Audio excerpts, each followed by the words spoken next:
was taken off the board, and the team was only able to kick a field goal, losing 4 points. And again, Broncos lost by 3. Sanders, yet another player this season, calling the league soft. Was that point really enough for a flag? Really enough to take 4 points off the board of a 3-point game, Mina? Well, I'd like to be on the record saying I think next to the celebration penalty, the taunting penalty is the stupidest one in the NFL, right? Because 90% of the time it's for stuff like that. Finger wagging, dancing, things we do on this show. However, Emmanuel Sanders has been in the league 9 seasons, and he knows that gets called every time. So this is 100% on him. He hurt his own team. If you're on DVR, you can go back and rewind and see when Mina said dancing, there was a little bit of a shoulder shimmy when she said it. Gutierrez, how about you?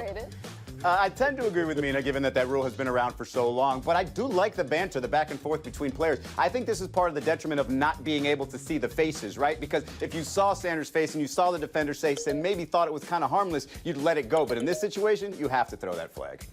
Frank Isola? No, it's the right call. He walked 8 yards to get in the guy's face. The problem is the spot on the field. It should have been a touchdown and then the 15 yards on the extra point. I agree That's with the that. issue. I don't think he was touched when he had possession. I thought he was touched before he had possession. Bob Ryan, how about you? Yeah, I know the letter of the law, they have to throw the flag, but I do think that a league that celebrates violence, and even though now they're trying to pretend it's not violent sport, would go overboard to worry about taunting. I think it's ridiculous. Buy or sell, too, if there were ever a game when you hear Osweiler starting, that looked like a rout, you thought Dolphins-Bears. If there were ever a game, having seen it play out, that you thought it should have been a tie, Dolphins-Bears as well. Nobody looked like they wanted to win this one at times. And here we go. This also a game, this had a suplex, or maybe a pump handle slam. Does anybody know what I'm talking about? Nobody knows what I'm talking about. All right. Leonard Floyd on Danny Amendola. He's on the quarterback. What should be the overriding emotion here? Dolphins feeling good, they got to win with Osweiler, or Bears feeling bad, Israel? I think the Bears feeling bad. If you talk about that defense and how the way it's been playing to give up that many points to a Brock Osweiler-led offense. But the Dolphins should feel good. It looks like Adam Gase, with some speed, can do things with an offense regardless of who's at quarterback. You're in Miami. Talk to me about this, that Gase was able to get the play from Osweiler maybe he wasn't getting from Tannehill.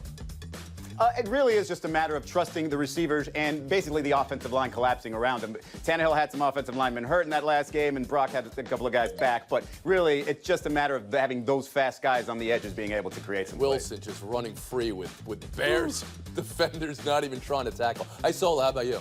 Yeah, to me, that was the big key here. The Bears gave up 2 long touchdown plays. It reminds me of the first game of the season when the Green Bay Packers marched right down the field. If you're the Bears, this is a brutal loss, especially when you had a chance in overtime and you missed the field goal.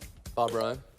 Only one team lost to Brock Osweiler, and that was the Bears. And just when we thought they were pretty good, and they go away, play like that, then they turn Albert Wilson into Antonio Brown. Bears, Bears, Bears. Mina Kimes. Yeah, this is a cold shower for a Bears defense that previously looked like the best in the NFL, but then they met the unstoppable force that is Brock Osweiler. Khalil Mack and the pass rush were a non-factor and exposed the secondary, which actually wasn't that great. That's the biggest stunner of it all. I mean, if you had Bears defense in your fantasy league going into that game about 12:55, you were licking your chops. And it didn't play out that way. Buy or sell 3. Here's another game. Maybe it didn't play out the way you saw it. Cowboys put up 40 on the Jaguars and won 40-7. Who even knew the Cowboys offense could get into the 40s and the Jaguars defense could go so wrong?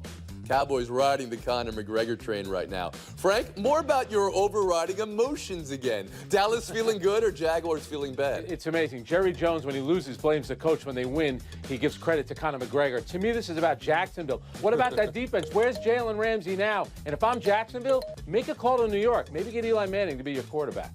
Oh, no. You're serious about that? You think look at Mina's face. That's a double mute. All right, Bob Ryan, how about you?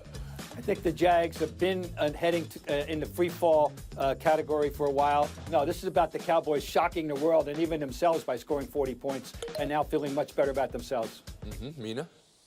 Since I'm already losing, I'm going to channel Woody Page here and said the Cowboys made Saxonville look like Daxonville. He ran all over that defense. The pass rush was non-existent. The wide receivers stretched out the secondary.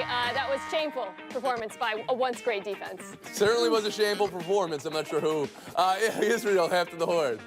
I don't need to say much. I'm safely in showdown, but I will say Conor McGregor has clearly never touched a football before. If you saw him throw the ball before the game, cover your eyes. Cover your eyes. He's a soccer player. All right, Mina Kimes. Never go full Woody Page. I think that's what you learned there. Bob Ryan taking a hold as well. Gutierrez, Isola. Showdown next. No job, no family.